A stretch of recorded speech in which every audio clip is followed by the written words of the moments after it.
আসসালামু আলাইকুম। আমি বর্তমানে আছি সৌদি আরবের জেদ্দা শহরের হেরাজাত একটা জায়গাতে। তো এখানে দেখেন, এসে আমি অবাক হয়েছি। এখানে দেখেন এই যে জায়গাটার ভিতরে, এরিয়াটার ভিতরে বেশ কিছু মুরগি পালন করতেছে। তো মজার একটা বিষয় হচ্ছে, এই মুরগিগুলোর থাকার জন্য স্পেশালি এরকম কোনো জায়গা নেই, খোলা জায়গায় ওরা থাকে। যদিও ওই যে সামনে একটা ঘর ওখানে রাখা আছে তৈরি করে, কিন্তু ওরা ওখানে থাকে না। আমি রাতে দেখলাম যে ওরা বিভিন্ন জায়গায় হাঁটাচলা করে, বসে থাকে রাতে।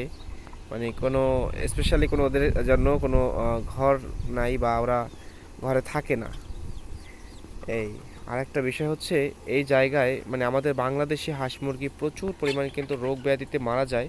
তবে এখানের মুরগিগুলো কিন্তু অনেকটাই সুস্থ থাকে সারা বছর, রোগ ব্যাধি খুব কম হয়।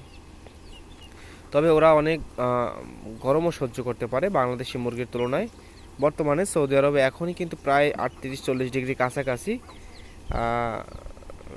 তার মধ্যে কিন্তু ওরা স্বাভাবিকভাবেই আছে। অথচ আমাদের বাংলাদেশের 38-40 ডিগ্রি যখন তাপমাত্রা থাকে, তখন দেখবেন মুরগিগুলো একদম হা করে শ্বাস করে, পাখা দুটো দুদিকে রেখে দেয়। তো এখানের মুরগিগুলো আসলে অনেকটাই গরম মানে সহ্য করতে পারে, এবং ওরা বাইরে থাকে।